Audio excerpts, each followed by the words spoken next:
Welcome to Bled Talk, the podcast where insightful conversations meet language learning. I'm your host, Samuel Bledsoe, and on this show, we dive deep into a variety of topics with fascinating guests from all walks of life.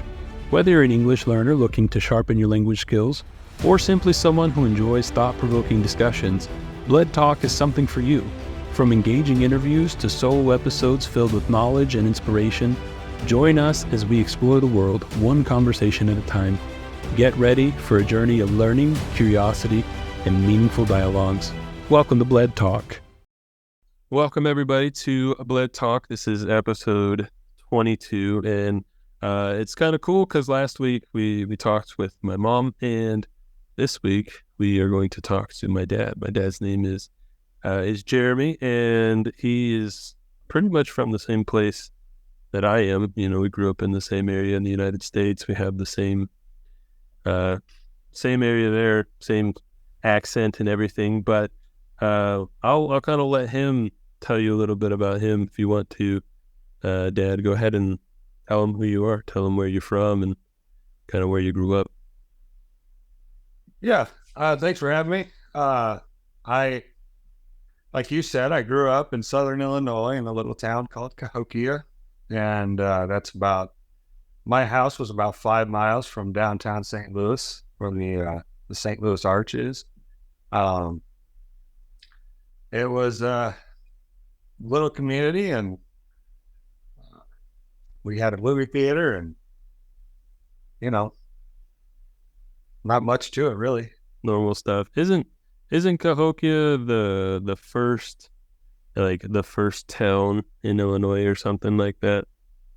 I do believe so. There's a little at the neighborhood that I grew up in. There was an old, I guess it was maybe a Catholic church, and there's a what do you call it? Like a museum, almost like a museum. Although I don't remember being able to go into it, but there was definitely a plaque out front that told you the history of the Cahokia, and I do believe it was the first. There's a lot of stuff there, and how was St. Louis, when you were younger? Because I've already told people on the podcast before that St. Louis is, I don't think that it's a bad place, but I think St. Louis, it can be kind of dangerous. Would you say that it was as dangerous as it is now back when you were a kid, or has it just been more? It was definitely not as dangerous then. Like, I remember taking field trips to the zoo and the St. Louis Cardinals baseball team at Busch Stadium, and it seemed to be a really nice place. And even when I was a teenager, some friends, we took the Metro bus. Back then it was called Bi-State. It wasn't, what it is now. We took that across the river with our skateboards, and we skated all around downtown, and there was no crime. There was no having to worry about, being mugged or having somebody try to take your things. And then we almost missed the last bus back over to Illinois, but we got there and we got home. But that was the biggest worry was being able to catch the bus to get back home at the end of the day. Crime was not an issue. There weren't homeless people just loitering around. It just wasn't a thing. Yeah, it was a lot better. Would you say that it got, so you said like even when you were a teenager, so when would you say that it started to get a little bit more dangerous, a little more the way it is now? That's a good question. I think I would say definitely the last 10 years, maybe a little further back. But even when you guys were little, I wasn't afraid to take my children downtown to do anything. Safety wasn't the first thing on my mind. We were going to go to this event, or we were going to go to you know, whatever we were going to. And, I was always having my head on a swivel anyway, but it wasn't a huge concern. Like now I'm even fearful just to ride on the metro, the transit. It's not a good situation down there. Yeah. Well, and like I always tell people that it's kind of like when people talk about São Paulo or things here in Brazil. It's like there are good places, there are good and safer areas, in St. Louis, but I would say for the most part, because when I would go over there in my car or in the truck, I was always a little scared to play my music loud or to do something because I knew that there's a good chance. And every time I would watch the news, I really don't know why I would watch the news when I was like 15 or 16, but I would wake up in the morning and that was what I would watch. And there was always some type of break-in or some type of murder or something that happened over on the other side. And then also with a lot of social problems and things that have happened in St. Louis in the past with the Mike Brown thing and everything, it's just escalated. Things have gotten, I would say, like kind of out of hand. But I don't know, Illinois, I guess the Illinois side, really it's only East St. Louis that has kind of gotten bad. And I think sometimes people kind of confuse Cahokia and East St. Louis. Are they close or are they kind of separate, would you say? Yeah, they're a couple miles apart. Like I said, you have to, when I lived, 5 miles from the Arch, East St. Louis you have to go past East St. Louis to get there. So it's relatively close. And I guess as a teenager, I was warned not to go down there. But when I was a teenager, we also had car inspections that had to be done. Your car had to pass the emissions test. Mm-hmm. And the only emissions testing site was in East St. Louis. And I never had any issues driving down to the emissions testing place. But that was always during the day. They said, don't ever go down there at night. And even at the beginning of the Metrolink, the best station to go to at the time was Fifth and Missouri, because that's as far as it went. And it wasn't as dangerous as it is now. Like I wouldn't go park my car there now. That's not an option. But when Metrolink first started, it was definitely the place that we went. And now, I mean, you had to be careful in East St. Louis. You'd never want to just, loiter if you didn't have business there. But it wasn't like it is now. I think with the whole defund the police movement, and that sparked after the Michael Brown incident, things have really taken a turn for the worse. Yep. It's things have just kind of gotten out of hand, and they haven't really gotten any better, and but have you ever wanted to, I know the answer to the question, but have you ever wanted to leave that area, leave the metropolitan area of St. Louis? And But matter of fact, we live, I guess we're about 33 miles from downtown now, here in the Illinois side. But I want to leave the state of Illinois, and I would like to be in a rural area. So, maybe at least an hour from a big city, which, you're still close enough to benefit, that's far enough away that you're out of the whole hustle and bustle of all the people and all the shenanigans that can go on there. Well, I tell people that all the time. When a question I always ask people is if they would rather live in a big city or if they would rather live out in the country. And even living where you guys live now, I think it was nice because it's kind of like what Mom said this last time I talked to her. It's not on the way to anything. Like nobody goes through Warden going somewhere, and so it's just there's not a lot of movement, and there's really no reason to be there unless you live there or somebody who lives there. And I kind of like that idea. I like the ability to be away from everything and be away from any of the, any of the crazy stuff that can happen. And it's funny because here in Curitiba, it's a capital, so it's a big city, lots of people. And I know people who I tell them, oh, we're going to go to this mall that's over on the other side of town. It takes 25 minutes to get there by car. And people are like, oh, that's really far. I don't know if I really want to go all the way over to the other side of town. And I'm like, that's what I did to go to school. For me, 25 minutes is it's a short ride. It's a little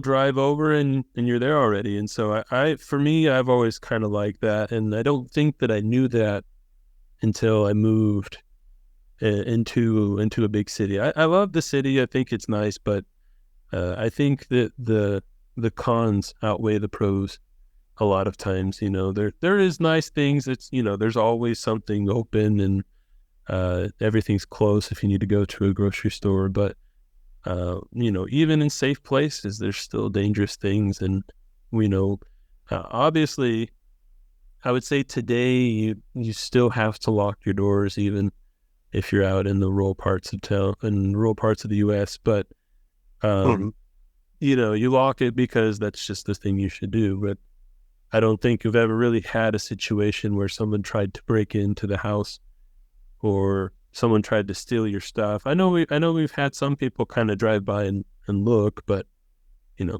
we never really had any big issue. Whereas here, every day somebody talks about, oh, somebody took my tools, or somebody took whatever I had that was in my yard, but they were able to get to it. And so I think that that's a big benefit of living kind of outside. And would you say that Cahokia wasn't a rural place ever, right? It's kind of like a small town right outside. It's like the suburbs, right? Of St. Louis.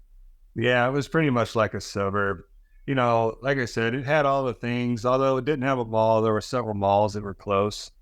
Um, but it was kind of on the outskirts, because if you went just a little bit further than Cahokia, you did get into some farm fields. Like on the outskirts, you could be 3 miles outside of town and feel like you're in the country. Right. In just one direction, but in the other direction, it was all cities. Like I said, there was East St. Louis and Centerville and Sauget and lots of little towns to the north, and one little town to the south. But otherwise, it was, you had to go through some farmer fields in order to get to the next towns, like Belleville and things like that.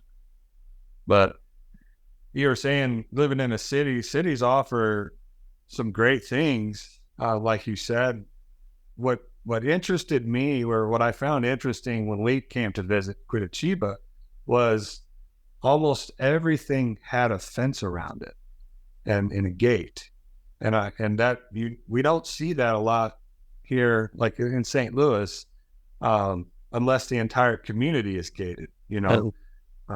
It's not like every individual business has its own fence around their perimeter.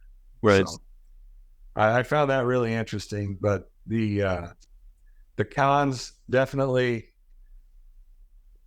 for a city lead me to want to stay rural. I really like our little town. I know it's not without problems. Right. There are I know there's drugs here, just like there are drugs everywhere.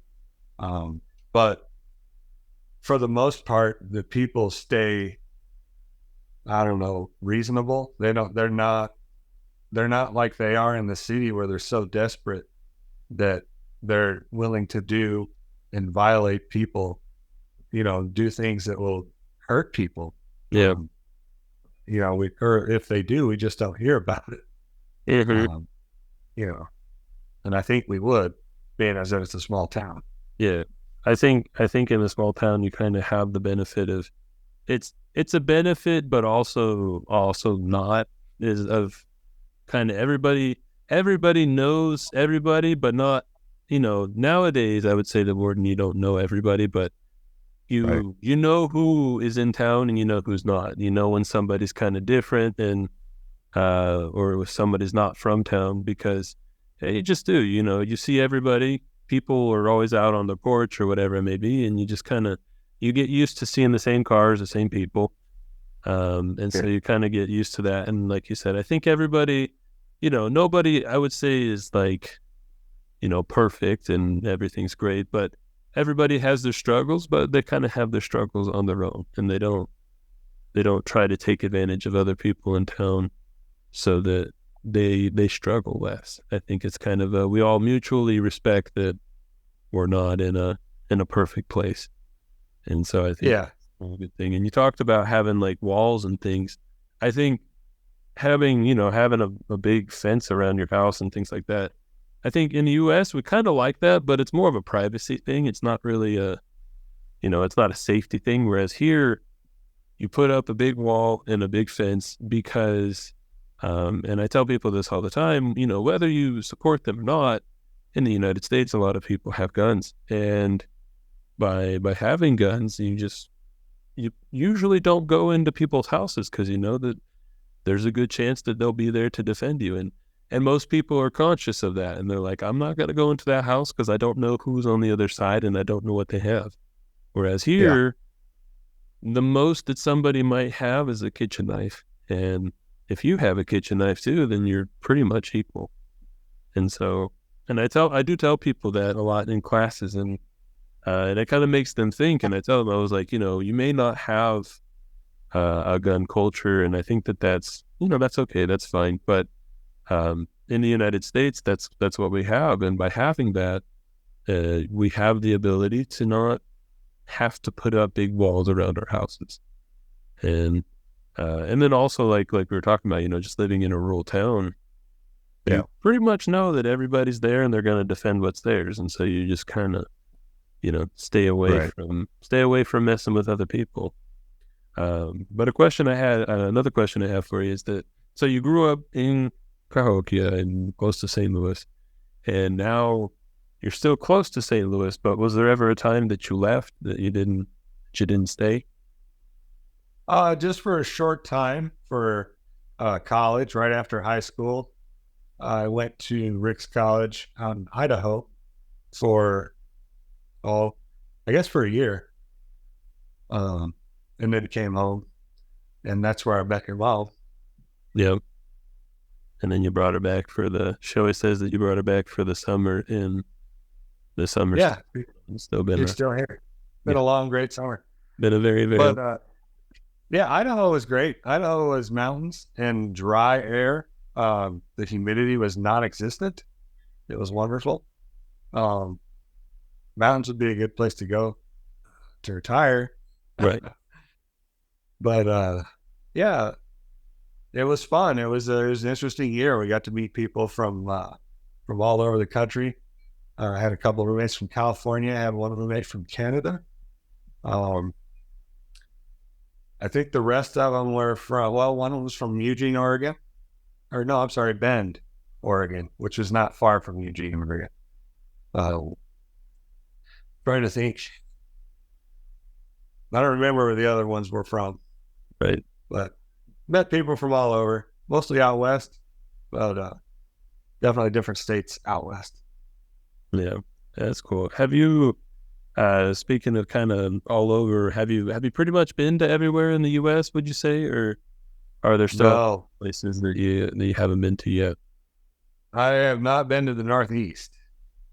So, well, I should say I've been to D.C. and Pennsylvania and a few of the states out there, but I have not been to Maine or New Hampshire or New York. I have not been to Rhode Island, or there's a handful of states I haven't been to. I think 10 or less. Yeah. But that also includes Washington State out west and Oregon. I haven't been to those two places either. Yeah. And then there's always Alaska and Hawaii that are off the the mainland, so it's a more difficult place to get to. My friend's mom, Matt, who he's been on the podcast before too. His mom was actually raised in Alaska. I thought that was That was interesting. I had no idea. I was like, huh, I don't think I've ever met anybody who like lived a long period of their life in Alaska. But I always joke with Diana, and I tell her that that's where I want to go. I want to move to Alaska because you get paid to live there, and it's there's not a lot of people. It's always cold, it does get hot, but never gets super hot, and so Right. I think it would be a great place to be. But yeah, no, I asked that because I know you've been out west and traveled a lot, and Grandpa, I think it was fun talking to Grandpa about traveling a little bit because he would always talk about how you guys just get in the car and go, you just go wherever, and lots of road trips, lots of different places. Do you have a favorite trip that you remember, like a favorite vacation that it was just a good one? Yeah, I would probably say as a kid, with the family, it was one of the trips we took to California, and of course, it was always um, in a vehicle. We never flew, and so this particular trip, I think I was a teenager, and Uncle Mark lived in Oceanside, California, and taught taught me to surf. I never got really good at it, but I do have one picture that either my mom or dad took where I was actually up on the surfboard for long enough for them to get a picture anyway. And that was probably the funnest trip because I was, we stopped at a lot of places, the Grand Canyon, and a bunch of sights to see across the country as you travel out west, and we got to see a bunch of that stuff. And I don't remember all of it because all the different vacations tend to run together when you get my age. They kind of mush. Is there? Yeah. And then I guess after you met Mom, that's kind of when you started going more to like the east, more southeast part of the States. Do you have like so that trip out to California is probably your favorite before you were married, and then like do you have a favorite trip that you took after you were married? I don't know that I have favorites really. I do. The trip that we took when Abby was older and we went to Disney, the Florida trip when you guys were a little bit older and Abby was old enough to cry the whole time. Yeah, that at Disney, that was fun. But the DC trip was really fun. I really enjoyed that when we went out and stayed, I guess, a week or so and did all of that. And I think that one probably for me having a family was my favorite family trip. I would say the DC one. Yeah, I think we got to see got to see a lot of stuff that I like. Yeah, and got to see a lot of stuff that everybody else wanted to see. We kind of, we took different days and said, what do you guys want to see? There were certain things that we definitely wanted to see as a family. Well, we got to go to the White House. Yeah, that was how cool is that? Yeah, that was. I sometimes I forget that I don't forget that we went there, but like I kind of forget to mention that when I tell people that that I've been to DC. Like there's a lot of stuff that we did. We really did a lot of work, or you guys did at least. You guys did a lot of preparation, and we went into the Capitol building. We got to walk in their secret tunnels that they use, and we got to wait for Devin to have to run his keychain all the way back to the I guess it was the senator's office. I don't know. Yeah. So there was a lot of cool stuff that happened, and it's funny because talking about family trips is Diana and I, we went to Gramado, right? We went to that town that kind of looks like European style, and we were walking on the street one day, and it started to rain, and she was just walking. She was like, "Oh my goodness," she's like, "It's true. Everywhere you go, it rains." And I was like, it's normal. It's part of our family, because she didn't believe me when we got married. I told her, I said, for in my family, as long as I have known, and as long as my grandpa can remember, it rains on any trip and every trip we go on. And she's like, no, that's BS. It's not real happen. And I was like, hey, you just wait. And you guys came and we went to the beach and it was raining the whole time that we went there. And she was like, oh, it's raining. It's not going to be fun. I was like, you have to go with faith. I was like, if there's one thing that we've learned about the curse is that you don't let it stop you. Because if you just decide not to do anything because it's going to rain, then it's not going to happen. But a lot of times, if you go through the rain, eventually it'll stop raining and, you'll be there and you'll end up having a really good time because there's just not a lot of people because other people are afraid of rain. But with the family curse of rain, it's always happened. And I think from what I can remember, every trip we've ever went on to the beach or even when we went to Washington, D.C., it had rain at some point. And even when I went with my friends to D.C. and to New York, there was a big moment when it rained and we hydroplaned and everything. And because of my curse, Ryan had to get new tires.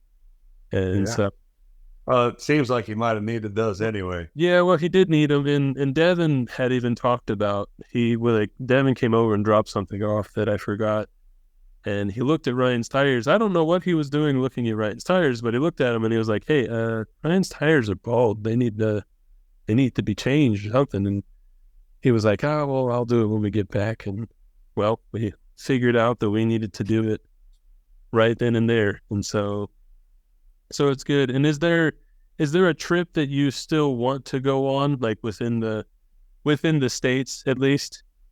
Yeah, there's several actually. I do want to take a trip up to like New York area.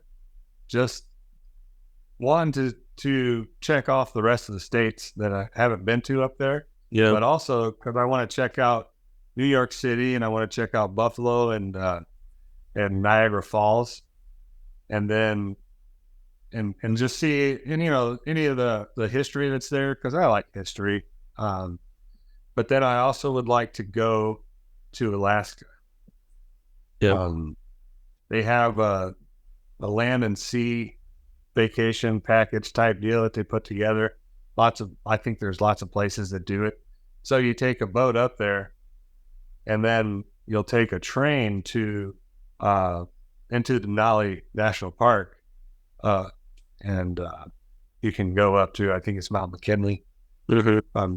If I'm remembering properly, there's a big mountain up there to look at and nature and stuff like that. So, yeah, no, that sounds really fun. I hope to kind of keep doing that whenever I get back to the States, because it's something that after being here for a while, I've kind of realized that's, even though we would only go like once a year and, going on vacation is fun, going to the beach is fun too, but like going to other places as well is always good, and just kind of going. And even if you have, because I don't know why, but it feels like every time you go on a trip with a family, there's always some type of like big fight that happens somewhere along the trip. There's always some type of argument, but like even with all of those things, it's always such a good thing. And I just like it. I love doing that. And have you, I think, well, I don't know, actually, I don't know the answer to this question. Have you been anywhere outside of the US that wasn't here in Brazil? Yeah, Tijuana. When I was preteen, when I was very young, one of our trips out to California, we went down to Tijuana, and so I got to go to Mexico. No. And did you have a passport, or was that they didn't require it? No passports, just the adults had to have driver's licenses, I believe. Well, just identification. There wasn't much in the way of checking to leave the country, but when we came home, we had basically, it was like a customs thing, and they asked if we had bought any, explosives or weapons or anything like that. Yeah, the basic questions. Yeah, no, it's cool. That I still haven't been to Mexico. I really would like also through the cruising that me and your mom had done and whatnot, so we've been to lots of islands um, in the Gulf of Mexico area. Oh, So we've been to Nassau, which is the capital of the Bahamas. We've been to Grand Turk. We've been to, I couldn't even name them all, but there was a Mexican island that we went to that's part of Mexico. There was the Grand Cayman. Went to Grand Cayman. Just recently we went to Curacao, and it was funny because the cruise director called it Caracasú. correct. It's just like, it doesn't even remotely spell like that. But then the other one that's down there, that's really close to that. I can't think of the name of it. I thought it started with an A. But anyway, there's lots of islands in the Gulf of Mexico that we've been to with the cruises. Yeah. Some of them are technically, one of them I think was a Dutch island. One of them was a French island. So I don't consider that I've been to France or anything like that, but Right. it's just neat to see the different culture and histories. Some of those islands actually sent people into fight in World War II and things like that. So Yes. it's real interesting to see that kind of history too. Yeah. No, I think that's cool. I always tell Diana that I really want to, I have like 2 places that I really want to go in the world. Not specific like places, but like 2 trips. I would really like to go somewhere in Asia, either to like Japan or Thailand or something like that, just because it's so different from, Western culture and things like that. Right. Even though I'm not somebody who's super into anime, or I don't love sushi or whatever it may be, I still think that there's a lot of really cool things and a lot of culture to kind of learn from in those places. But then also I really want to go to, I would love to go to Europe, I think, just to kind of see the things there. And I always tell Diana, I say that if I ever get rich, or if I ever have friends that are rich, I'm going to find a way to, to just make it. I want to go to Europe, and I want to I want to do a family trip to Europe. I think that would be really cool. I think it would be expensive, but it would be fun to take everybody. Oh yeah. Europe would be amazing. Go. If I were to go to Europe, I don't know if I would want to go. I don't know if I'd really want to go to. Well, there's a country that I forget, but I always tell people that I'm more interested in the rest of, I would like to go to Italy and France and Germany, maybe Spain and Portugal. I really want to go to Ireland too, and I'd like to see things there, and I don't know, just the basic things. I think it would be fun. I really want to try some of the food as well. Oh yeah. But those are future Sam problems that I'll have to figure out. But I enjoy traveling. I think it's fun. And so anyway, so kind of going back to the whole story. So you went to Idaho and you came back with Mom, and now you're here. Do you have any plans of, you said you wanted to leave Illinois, but where would you like to go if you could go anywhere? Well, at this point, ultimately, I think Florida or Texas would be nice. Both of those states do not have income tax on the state level, so you just have federal income tax. Tennessee is another one that doesn't have income tax. There's a handful of states that don't have income tax, but just in a short future, within the next 10 years, I would like to have some land in Missouri, just because I don't think it's going to work out to sell our house and move. Your mom is pretty adamant about staying where she's working, and that limits our right. Well, at least until she gets the the retirement age. I always another joke I do with Diana that I also is not really a joke, but if it really does happen, if I ever find a way to make a lot of money, I am willing to. I told Diana that I would talk to Mom and see if she'd be willing to teach little Jeremy at home, because public schools are getting crazy. And I said I would be willing to pay Mom to teach little Jeremy, like homeschool. But Yeah. that's something that maybe in the future. But it's because Austin and I, my friend Austin, we have a not, it's not really probably ever going to happen, but it's a thought of like we all kind of make our own compound in some way somewhere away from the world, and kind of just our kids, we'll have friends and other people, and their kids will all grow up together, and when the world is in a bad place, we'll all be united.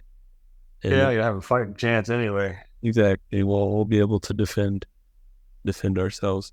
But yeah, no, that's cool. I think Missouri. Do you have any specific part in Missouri that you're looking at? Well, initially I was thinking the Perryville area, but that was when I was trying to get your mom to move from Warden, because Perryville in Missouri is closer to my work than I am right now. And there's quite a bit of land outskirts of Perryville, and it's a pretty good sized town. There's lots of all the modern amenities that one would want, or you could find there in Perryville, and if not, short drive to Carbondale, which is a little bit bigger of a town. But I don't know that that's going to happen. So just really anywhere in Missouri that I could find land cheap enough to buy. Yeah. And start clearing out a spot for a cabin or a machine shed / residence. Yeah. No, I get that. It's funny because I told my friends that, when we get back, we'll probably be kind of close to you guys. And they're like, well, why don't you just come to Missouri? And I'm like, well, that's not close. I mean, it's close, but not that close. It's still, anywhere we're staying in Missouri is going to be at least an hour away. And I don't want to live like in the heart of St. Louis for the reasons we talked about before. But, Right. Already going into, like O'Fallon, Missouri, those kind of places, that's okay. It's fine. It's just far away and difficult to get there. But, it's all part of just kind of doing things. We were looking around at houses and things, and right now it's just in the U.S. is a really bad time to buy houses or things like that. It's just because everything is so overpriced, and even people will sell. There's a house in Warden. It's pretty close to you guys. It's like a couple blocks away, and they put it on the market for, I think, like $200,000, and it's not worth $200,000, but hey, that's what they've been doing. I think that people, there's people who are interested and stuff like that, and I thought that's crazy. I don't know if I could spend, $250,000 on a house in Warden and be happy about my purchase. Yeah. I couldn't. I would not be happy at all. Yeah, I would much rather get something a little bit, so not even a little bit, a lot of it better, find something that's worth it. But then again, if you go into like Edwardsville or something like that, the houses are $250,000, $300,000, and these are houses that were built in 1950, 1960. They're not the new houses and stuff like that. So it's just right now in the U.S., the housing market is just not where it should be. But it's all good. Well, do you have anything else that you want to share on the podcast? We've already kind of hit our time, or anything like that. No, I don't have anything that the world needs to hear from me. All right. Well, we'll hear more from you on the next Sure. time that we have you on. But I appreciate it. Thank you for being able to be here, and thank you everybody for listening. And We'll see you next time on Bled Talk. Stay safe. And until next time. Thank you for listening to Bled Talk. Don't forget to subscribe and follow us for more content. We are on all of the popular podcast platforms like Spotify, Apple Podcast, and we're even on YouTube. Don't forget to send in your questions and your suggestions. Thank you once again, and have a great day.